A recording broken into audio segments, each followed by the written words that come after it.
Hello, everybody, and we are live. This is The Secret to Creating Confident Kids. I'm Trevor Woodery, your host, and today we have an amazing guest, Jen Stapleton, who is with us today to tell us all about the wonderful, amazing things that she's doing. I can't wait to hear more from her. If you're just logging on, just letting you know we're on Facebook, we're on LinkedIn, and we're also on YouTube. So you can catch it in all those places. If you lose connection in one of those, you jump on one of the others. The links are in the copy, so you should be able to find it. Okay. Jen, can you tell me a bit about yourself? I can. Hi, yeah, I'm Jen. I run Rattle and Hum Music, which are music classes for babies and toddlers and their parents or carers. I come from a musical background, and then having my own daughter went into a bit of a childcare sort of job, I suppose. And then the two of those combined with lockdown led me to set up my own business to provide classes for other people's kids as well as my own. Brilliant. Excellent. So let's go back a little bit. You're a classical musician. Would you class yourself as Jazz, I would go jazz for. musician? Ah, okay. Tell us a little bit about that because I'm mad about music. I love live music. So tell us a bit about that. Well, yeah, I did a degree in jazz at what is now Leeds Conservatoire. It was Leeds College of Music when I was there. So I did that on the saxophone. But I kind of sort of meandered around the instruments a little bit. I started off on piano. My brother played the piano. I always wanted to play the piano as well. So that's what I did. And then from there, I really wanted to play the saxophone. But my parents were very sensible and thought, we're not paying out for a saxophone if you're not going to play it. So I started off with clarinet and then went to saxophone, and then kind of from there that was pretty much it. So I stuck with the saxophone, and then sort of went through doing music at GCSE, music at A level, music at degree, and then on from there really. Wow, amazing. So what was this is purely this is purely for me because I love music. I didn't go to study music at university. What's it like? What's the average kind of day like at, on one of those music courses? I have this image Oh in my wow. mind that everyone's just jamming all day, and that's all they do. They don't do anything else.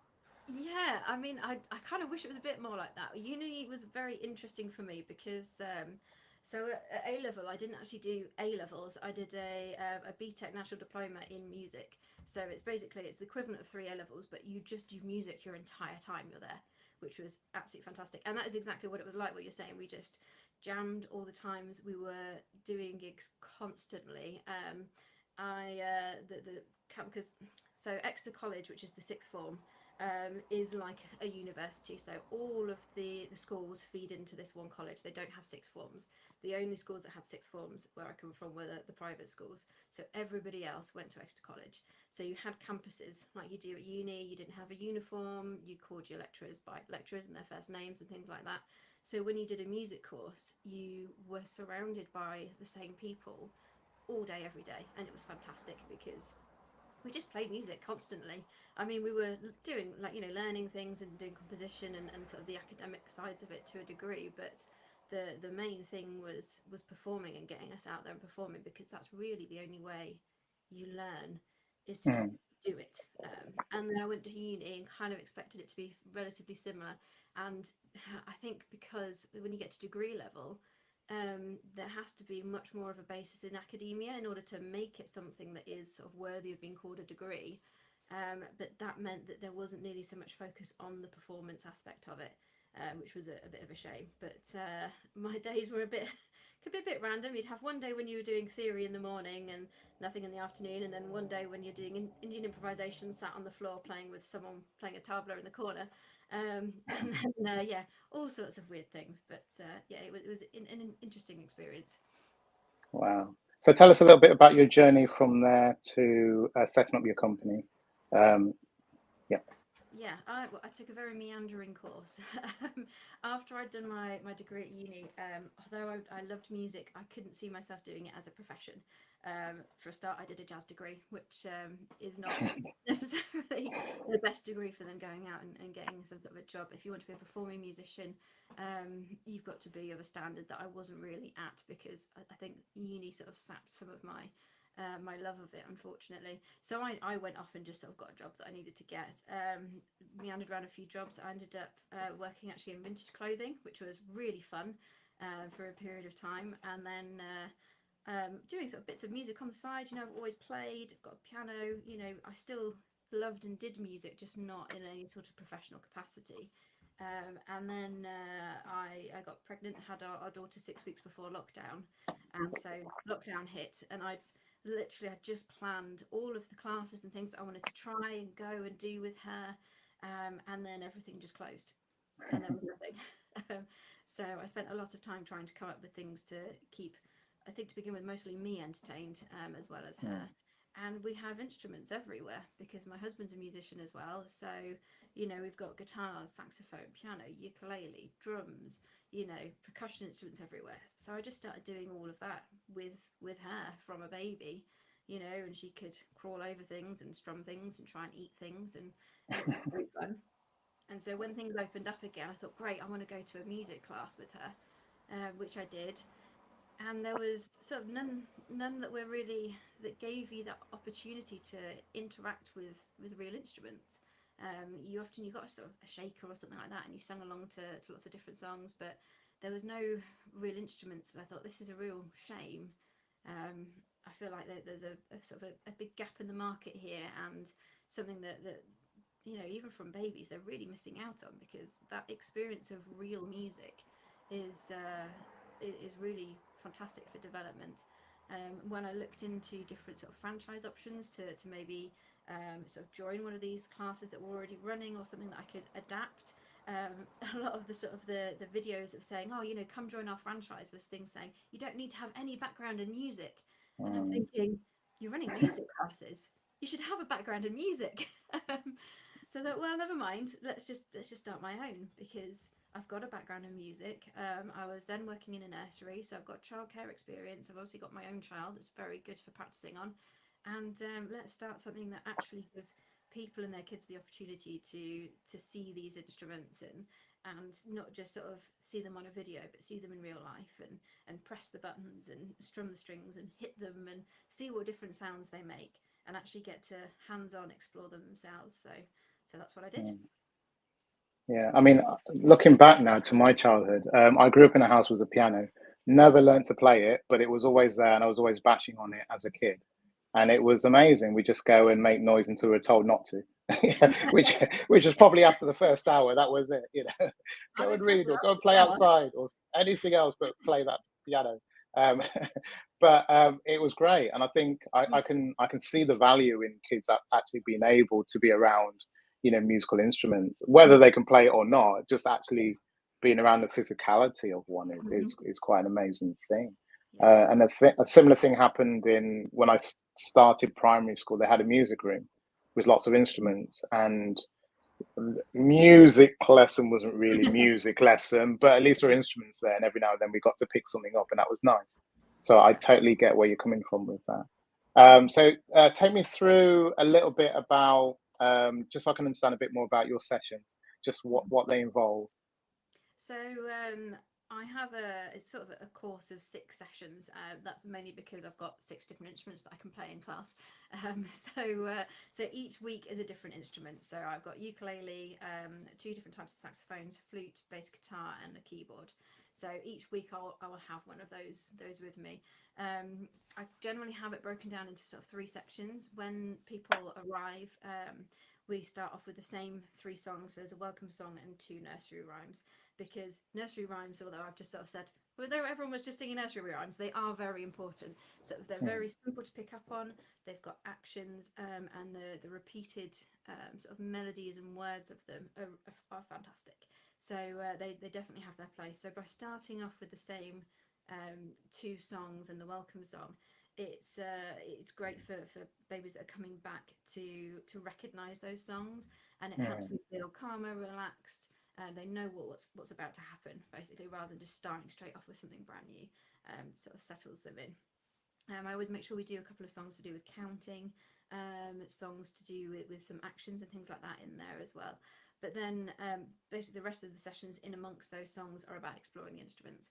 So I have bags for every week, and in the bags, everyone gets a bag when they arrive.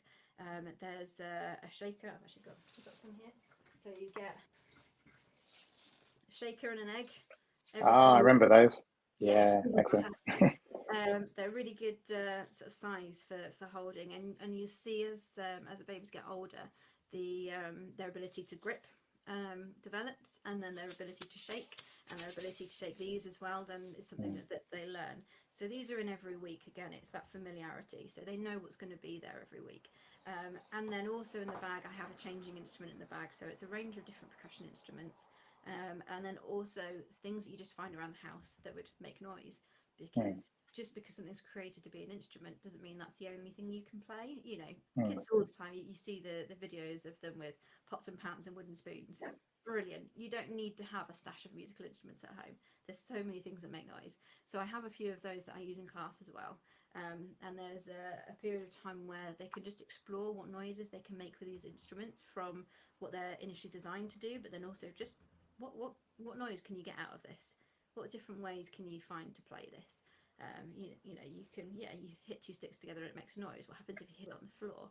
What happens if you rub it against the floor? Has the floor got some sort of, is there sort of bumps in the floor that gives you a different noise? Is there a different noise when mm, you use it on the mat? Just all of these things, so they've got the opportunity to explore them themselves, which I think is really important. Just letting them figure stuff out for themselves, and not just saying, this is a shaker, this is how you use it, you're doing it wrong. This thing mm, shakes, but what else can you do? And then on from that, I play a little bit on whatever the instrument of the week is. And then sort of the main sort of point of the classes is that the kids get one-to-one time with the instrument. And I also wanted to build in time in the classes for the parents to have a chance to chat as well. One of the big things that I missed through lockdown was talking to other people that have got babies the same age and saying, mine does this, that's weird, does yours do it too? You know, and just things like that sense of community. So while I'm going around and they can all have the opportunity to explore the instruments that I've got, it also means that everyone else can just have a bit of a chat, a bit of downtime. The kids can play with the instruments however they want. The mums and dads can chat. And then I come around and they have one-on-one time to just basically get their hands on the instrument and see what it does.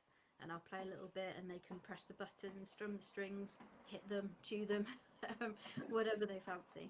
And that's kind of the main part of the classes. And then I always finish off with some bubbles, because you can't go wrong with bubbles.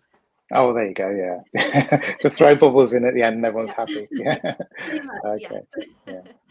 Yeah. Let's I just want to find out a little bit more about how do really young, let's say babies, you kind of you work with babies and toddlers, or is it purely babies at the moment? Babies and Babies and toddlers. toddlers. Yeah.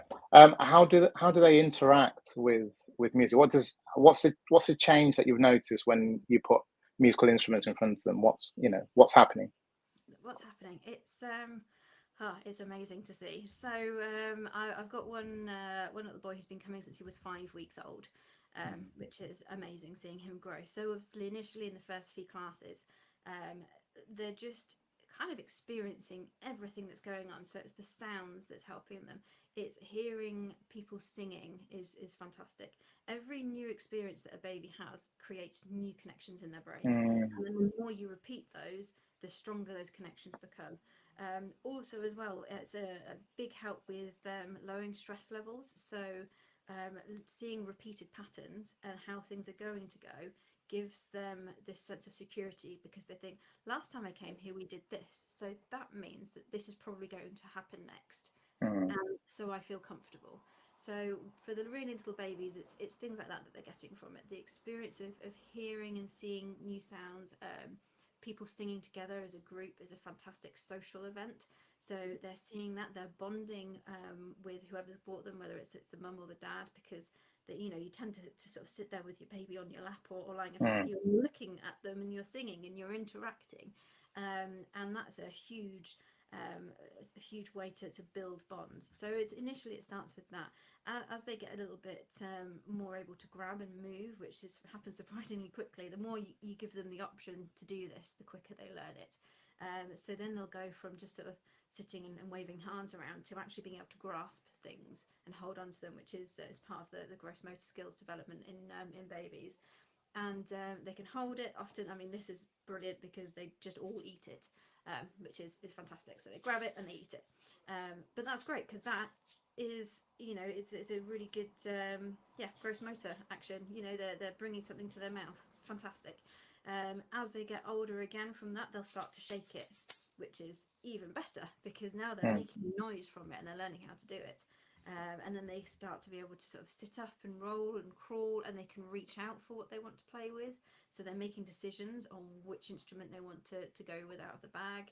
And then, of course, they start to be able to get up and run around and choose even more. And then as they're getting more mobile, they'll interact with the other children there as well, which is fantastic to see. And they interact differently with the instruments. So again, they go from mainly just sort of hitting and tapping the instruments to being able to strum the strings. On the saxophone, one of the things I do a lot of the older ones is I will just blow a steady note on the saxophone and they can press the keys.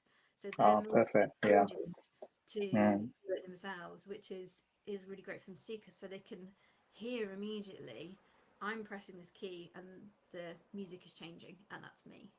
And so it kind of, it all goes in stages, and the more they come, and as they get older, the more comfortable and confident they are with the different instruments, and you can see them progress over the weeks and the months, going, oh yeah, I know this one, I know what we do with this one.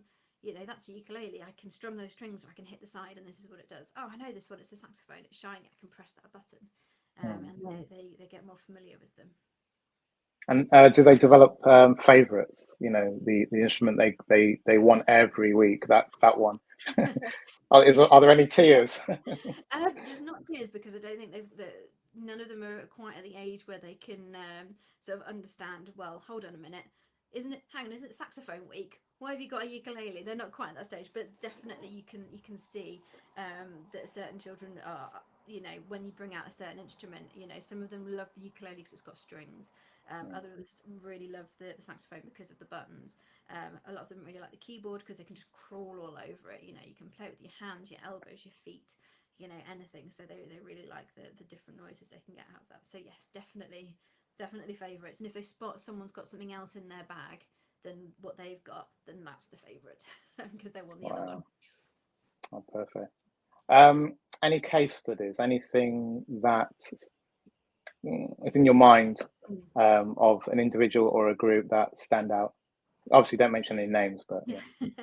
I think the change in confidence in this is a different little boy that started, um, and he's gone from being incredibly shy initially, would just sort of sit on his mum's lap, kind of like the Shakers, but was very very quiet. Um, and probably a little bit younger than my little girl, so would have been born probably during lockdown. And I think about when he was born, so there is that element of not being able to socialise so much. So at the beginning of classes, a little bit overwhelmed, which is very normal, and it's taken a little while. But what's been fantastic is seeing week on week, he's started, picking things up and choosing what he wants to play with, and then being much more excited about the instruments. And now he can stand and walk around and things as well. And when he got to that point, he would love pressing the buttons on the saxophone when I was playing it. That was one of his favourite things to do. To the point now where he will happily just wander around the room. He pretends to jump out at me from behind my back, and just really interacts with the other kids. And sharing is amazing as well. He's so good at sharing. If he's sat next to a little baby that wants to try out what he's got in front of him, even if it's exactly the same thing, he will share it with them. And That's that lovely. interaction between him and the other children has really sort of flourished, and it's been really beautiful to watch how he hands things to you, and will happily sort of give and take with the instruments, and interacts with, now not just his mum, but with me and with the other children that are there as well, and is really happy and confident to do that now. Brilliant. How old were you when you gained an interest in music? Can you remember that far back? How old were you?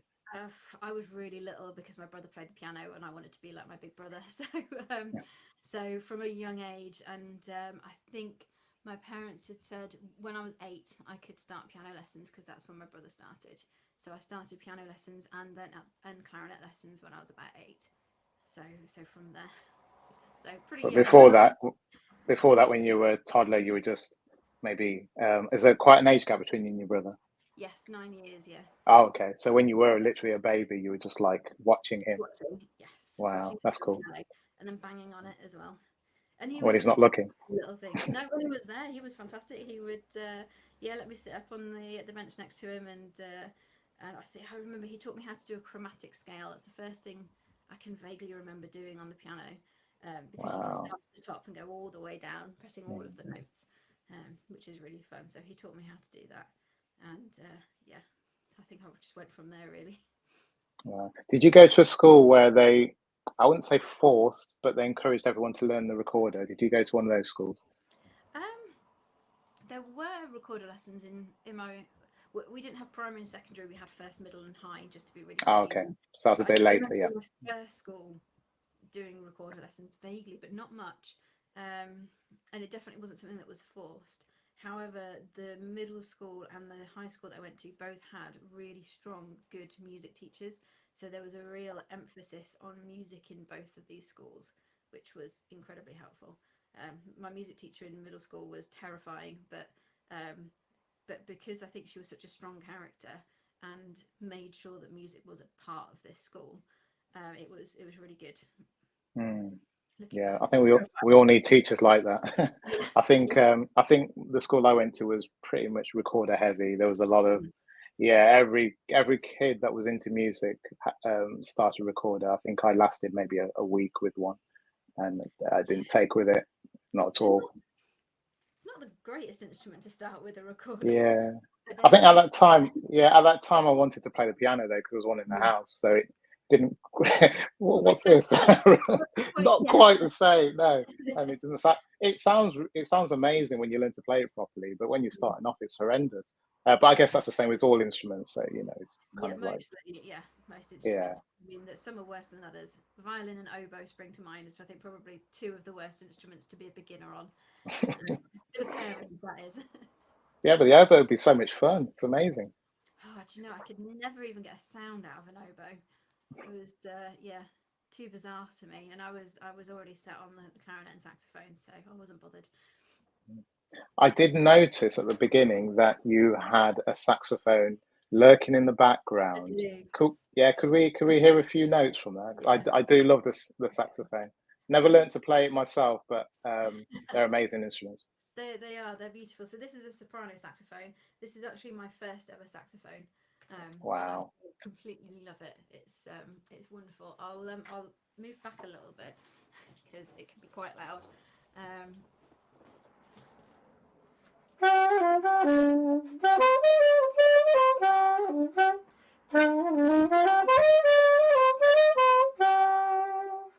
there we go. Amazing. You could just play that all day. I'm happy. I'll just sit here, drink my tea. That's going to be the rest of the show is me just noodling on the saxophone. Yeah, I think you definitely have to play us out with a nice little jazz number at the end, whatever you want. I don't mind. Yeah. Do you have any more instruments around that you can kind of talk us through? Um, yeah, I've got some of the things that I bring to classes, so I'll get some of those out. So I try and have a little bit of a theme to the week and what's in the bag. So as I say, I alternate between sort of, I hate using the word real, but I can't think of any other way to sort of word it, but real instruments and then things that you just sort of find around the house. So I Hmm. do 2 weeks with sort of household things that make noises, and then the other weeks are instruments. So we have these are claves or claves. Ah, yeah, So, I remember those. yeah, Yeah, and you'll hear them in everything. These ones, but these yeah, oh, the camera. There we go. So you've got those ones. A lot of these you'll recognise because they're the things that you often use in schools. So this is a guiro. Ah, I never knew what it was called. A guiro. A guiro. This is Wow. a Okay. twin guiro. So it's got the little cuts in the side. Yeah. So you have two different sounds on that one. I'm sorry if that was a bit Yeah. loud. So this has got, you can do lots of different things on this. Of course, one of the favourite things for the kids to do is that. Yeah. Because of course, and who says you Yeah. can't? That's kind of No, the that's point. fine. Is, yeah, you play it. Oh, this is how it's meant to be played. No, do Hmm. whatever you like with it. So we have this is sort of my wooden instrument week, where we have you'll either have a guiro or the cloves in the bags, and then we also do jingle bells. Yes. Ah. Yeah. These are great because the handles are leather. They make really good teething toys. Okay. They're really really nice to chew on. They get all You know, chewed up. easy to grip, easy to shake. So these are Okay. all instruments that are good for just exploring those And what are they things. called? They're just jingle bells. They're just jingle bells. So literally, they are jingle They're bells. literally Okay. called jingle bells. Yes. Wow. Yeah. Okay. Yeah. And then of course the old favourite, triangle. Hey. Yeah, I was a master at the triangle. I was. That's the only one I mastered. That was It's it. surprisingly hard. Yeah. So Yeah. and this is great because they'll use anything to make different noises Oh, from them, and they can do all sorts of things. So why play it how it's intended to be played when you can make different noises? You know, perfect. who said it's got to be done one way? And that's what's really I think important. But yeah, and then obviously we've got the ukulele. They really love just tapping it because it makes a great Mm. noise. And as they get older, they'll learn to strum it. And of course, these are the tuning pegs. They'll absolutely adore to twiddle on these. Yep. When I get a tune, then I get to tune it back up again before we sing any songs. And yeah, Yeah. that's so those are sort of a few of the things that I use in the classes. So a bit of a wide variety of things, so they can explore different ways of making noise, basically. It's amazing, amazing. Just a bit of interaction. Joy is recalling a school recital that did she go to? Yeah, that it was horrendous with the other, but they didn't tell the kids that. But you know, I remember that also with the school recitals in lower school not being great. But saying that, a few years back before lockdown, I did go to a school for a project, and they had a music room, and they were playing. It actually sounded really good. I was like, my goodness, they had violins, and they actually sounded good. I was Wow. like, I know that's Yeah. unheard of at that Yeah. level. Maybe they're playing a tape and they were just miming. I don't know, but it sounded good. That's one way to do it. Yeah. Yeah, I think, especially with the access that people have to music now, is so yeah, it's vast different, isn't it? Yeah. everything, which is incredible. But you do have an expectation of whenever you hear music, it's going to be good. Mm, And when I think back, I'm sure when my poor parents, they came to so much of like music things that I did. You know, the school, both schools. I mean, yeah, really rarely had fantastic music departments. So the primary school had well, it was called school orchestra, but you know what? We didn't have any violins, thankfully. It was all flute, clarinet, saxophone, trumpet, a couple of drummers, keyboard player, that sort of mm, thing. None of the violin and oboes. Thankfully, I obviously didn't go to a posh enough yeah. school for that. Well, Um, they're difficult to learn. They're extremely uh, difficult to learn. yeah, So, they are. and it takes time to actually get anything out of them. Yes, So, definitely. So we were all on the standard ones, and it probably didn't sound great, but we learnt to play together. mm, You know, to play together, to play in time is a mm, surprisingly difficult thing. One of the yeah, things I look back on and think, this is bonkers that she just expected us to do this. However, because she expected us to do this, we did it. Was so I don't know if you know, different instruments are in different keys. So yeah, a piano is in C, basically. It's concert pitch. It's tuned to the key of C, as are mm, flutes. However, clarinets are B flat, saxophone, tenor and soprano are B flat, alto saxophone is E flat, trumpets are B flat. So you will have to have different music in order for it to be in for you to all be playing the same thing. However, all of the school hymns we only had written music in C, which means that you yeah. had to sight read the music in a different key to what you then had to play, and so Oh, you that had must to be do really that difficult. Yeah. initially, but she just expected us to do it, and so we did. So we learned from the age of 8, 9 to transpose by sight from music because that's just what you did, and that skill is Wow. just now I look back at it, I think that's amazing. Mm, And it's a fantastic skill to have. Not everyone has the music in the right key if you're having music at all. So it was things like that were fantastic just to learn how to do stuff on the fly is an incredibly important skill going through life, and I've Yeah. definitely benefited from that. Well, it's important when it comes to jamming and things like that Yeah, because, there's sometimes there's not even any music. You just got to exactly. play. Yeah, or you're And with a singer who says, "Oh, can you just drop it down a couple of keys?" And you're yeah, thinking, "Okay." okay. Yeah, yeah. Everyone who plays an instrument that's always in C goes, "Oh, I don't know how to do that," and everyone that plays the saxophone is like, "Yeah, that's fine because I have to do it anyway." Or they say, "Oh, just jump in, just follow." Follow Like, what? oh, okay. Yes. Which is great. Yeah. That's amazing. This has been absolutely amazing. Do you want to talk a little bit about something you've got coming up? It could be about your groups, could be about anything.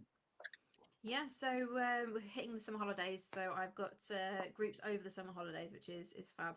At the moment, I think a lot of people that run classes have their own kids, so summer holidays classes stop, but I run right the way through. So I've got a block of classes starting on a Monday and a Wednesday from the week beginning is at the 24th of July, I think, when holidays pretty much start. So two classes will be running through the holidays. I've got a block of four classes, and then I take a little break before September. And then from September, I should also be adding a new venue as well, where I can do some morning classes. So that's what's coming up. And what part of the country is that? Because there's people on here from all over Of the course, country. yeah. So I'm in Leeds, so I'm based in Leeds at the moment, mainly North Leeds, but I work just outside a bus stop, so it's very easy to get to. wow, that's amazing. Have you ever thought of doing anything online at all? I know you don't have the physicality of the instruments, but is there No, any? not as such at the moment. It's something that potentially I'll think about as things go on. At the moment, I'm still concentrating on the in-person classes because Yeah, that's what I want people to be able tactile. to interact with. Yeah. And there's For that sure. sense of community as well is something that's really important to me, as well as the music aspect of being able to meet people and chat and actually have, yeah, that sort of human interaction. Of course, yes. Not this. Yeah, well, I mean, Yeah, this is good, but because it people works. Yeah, you can chat. But if you're in a group of people, as soon as you go online, you can't chat to anybody because they're the ones you it's don't know. really difficult, and those breakout groups are really awkward. So Mm. yeah, I totally get Yeah, that yeah. completely. Okay, so I'm going to ask you the big question. The big question I ask everybody. So, what is the secret to creating confident kids? Oh, brilliant! I know the answer. There we go. Yeah, there is no answer, but I mean, I think something that I've found personally with my daughter and things like that is if you have confidence in them, they'll have confidence in themselves. So giving them the chances to make their own decisions. I do think sometimes I get weird looks from other parents at the park when I'm letting her climbing on things that they're probably looking at going, she's little, should she be climbing on that? But Mm, I have confidence in her to make decisions, and rather than saying things like, "Oh, be careful," or "Don't do that," or mm, whatever, I try and ask questions like, "Do you feel safe? Do you feel comfortable? Do you want my help?" And she knows she can ask for help when she needs it. Sometimes she asks for help when she doesn't need it, but she knows I'm there. And because I have that confidence in her to make her own decisions, she has confidence in herself because she knows that I trust her decision making on some things, obviously not on everything like bedtimes, but for what I can give her, the chances to make her own decisions, I think that's sort of integral, and it's what my parents did with me. You know, we were from Devon, so we were climbing up tors and all sorts from goodness knows what age, and they had confidence that we could do it, and we're there if we couldn't, and so off we go. wow, brave. That's something I could learn from for sure. I think I'm one of those parents who's walking behind everywhere they go. God, Yep. ready Yeah, to catch them when they trip over. Until the yeah, point no, they say, "Go away, fine. go Well, away, I'm 18." yeah, maybe you should stop doing that. If they trip over, I think they'll probably be Yeah, okay. you got a Yeah, point. I mean, Yeah, there are times when I think, have I made the right decision here? Yeah, when she's flying off down a zip wire, and I'm going, is this a good idea? Is she going to be able to hold on? And she does. yeah, Well they done. do. Yeah, I think instinct means Yeah, just got hold to. on tighter, so it should be Yes, fine. yeah. Yeah. Oh, And it's brilliant. also what's the worst? She'll fall off. Okay, what happens if she falls off? She might hurt herself. She might, she might hurt herself, potentially break a bone. But I mean, it's very she'd have to really fall in the wrong direction in order to do that. And she needs to have confidence again in her own body and what she can do and what she's capable of. Yeah. And every time she's fallen over, she gets back up again. So There you go. she can cuddle if she needs one, and then she's straight back to it. Brilliant. Yeah, I can learn a lot from that, I think. Yeah, we are coming towards the end of the show, unfortunately. I want to hear some more. Do you want? I'd love to hear a bit more from your lovely saxophone. That'd be brilliant. Play anything that you want. I don't mind. I'm not even gonna. Whatever you want. It's just brilliant. Well, I have nothing prepared, so I'm just kind of noodling on it, to be honest. Noodling is good. I'm just gonna drink my tea and enjoy for a little bit.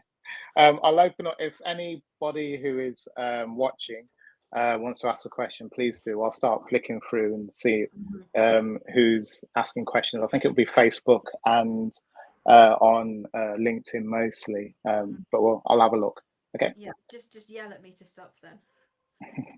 Fine. Just play away.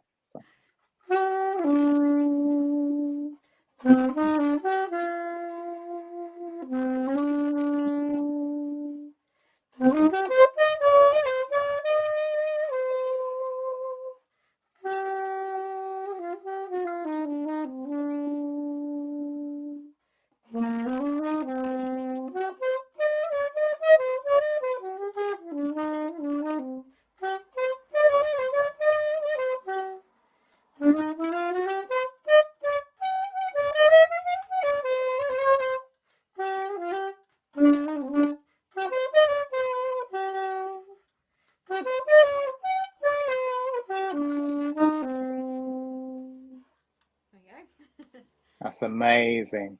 I didn't notice any questions. If there were questions, I'm sure people will shout at me later on. Say, what do you ask? What question? But I think everyone's just chilling. They're just happy. You just made everyone extremely mellow. We're all just like all chilled out like little babies and toddlers. They're listening to music. So that's been brilliant. It's been a pleasure having you on here, Jen. It's amazing what you're doing. Please keep doing it. I think the world needs that for sure. It's a shame you're all the way in Leeds up north, but for the people up north, they've got an amazing resource there with you. I may ask you to come back on the show at a later time just to see how things are going on in 6 months to a year's time or so. It'll be good just to catch up a bit later on. It's been a pleasure. Thank you very much. Thank you everybody for tuning in to this show. Each week is just amazing. I'm just